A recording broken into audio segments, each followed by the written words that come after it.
les principales hérésies au sujet du mystère de la Sainte Trinité, qui reviennent incessamment au cours de l'histoire, peuvent être cataloguées sous trois grandes dénominations.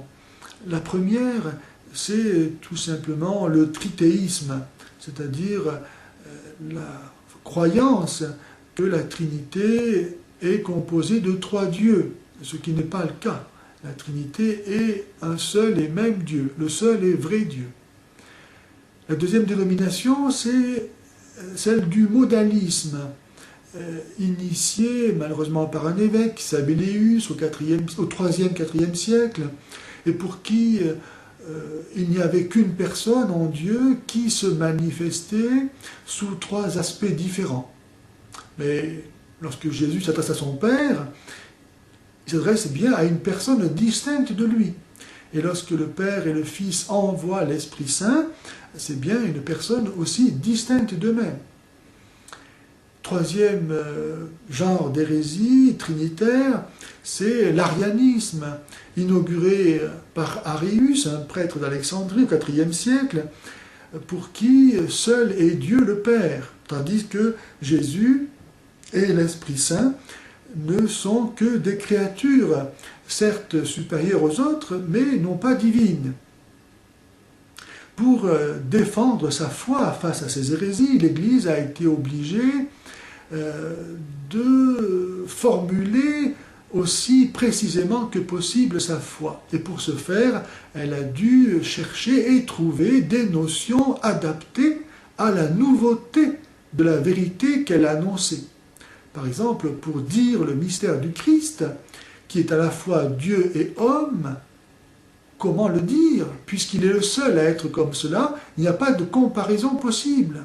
Donc on n'en avait jamais parlé, donc il n'y avait pas de mots pour le dire. Et c'est ainsi que l'Église a forgé le terme de personne. Si aujourd'hui la personne humaine a tellement de valeur et tellement sacrée, eh bien nous le devons à l'Église, car avant elle, il n'y avait pas de notion de personne. Pourquoi la notion de personne a-t-elle été nécessaire pour dire le mystère du Christ? Eh bien, tout simplement, puisque Jésus est à la fois Dieu et homme, et que Dieu n'est pas homme, et que l'homme n'est pas Dieu, et que pourtant il s'agit bien d'une même substance, une même réalité, comment le dire? Donc il a fallu distinguer la nature et la personne. Vous qui m'écoutez en ce moment, vous partagez avec moi la même nature humaine. Et pourtant, nous ne sommes pas la même personne. Donc on peut distinguer nature et personne. Et en Jésus, on pourra donc distinguer deux natures et une personne.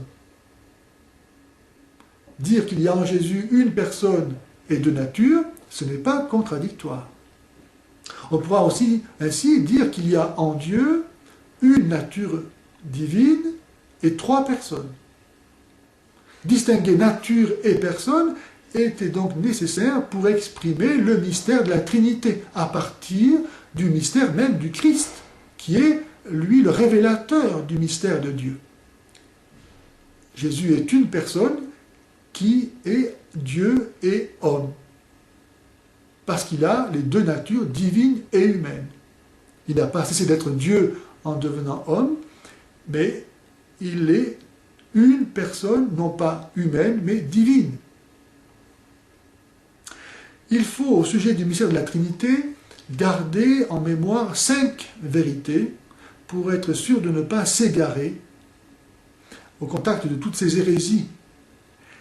La première vérité au sujet de la Trinité est qu'il y a en elle une nature, la nature divine.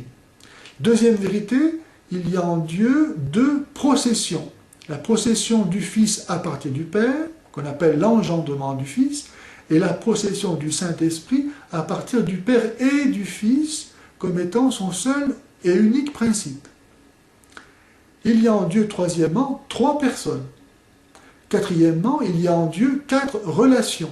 La relation du Père vers le Fils, la relation du Fils vers le Père, la relation du Père et du Fils comme étant le seul et même principe vers le Saint-Esprit, et la relation du Saint-Esprit vers le Père et le Fils comme étant son seul et unique principe.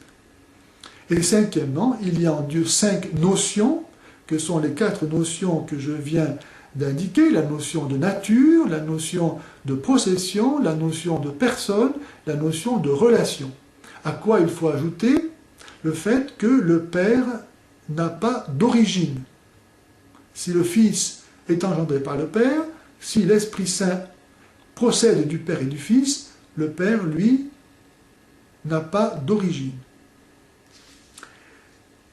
Ainsi, donc, au niveau de la connaissance de la Trinité, il nous faut garder en mémoire ces 5 affirmations pour ne pas errer parmi toutes ces hérésies.